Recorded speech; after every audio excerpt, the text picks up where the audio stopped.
For the repair of the Alfa Laval EPC50 I/O board, the following procedures were necessary: replacement of various electronic components and general cleanup of the unit. For testing, we add a spare OP board to the unit and a 24-volt DC power supply. By turning the power supply on, the units react and we can see the message on the OP LCD screen indicating the unit's communication.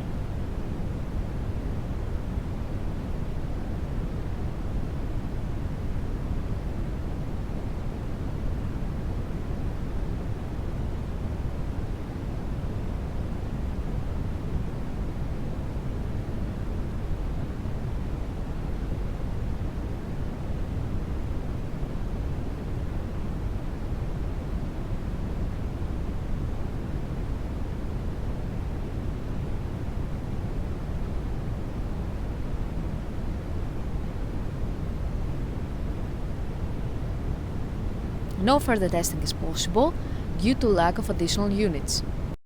It is now clear that the I/O board is operating successfully and is ready to be delivered to the customer.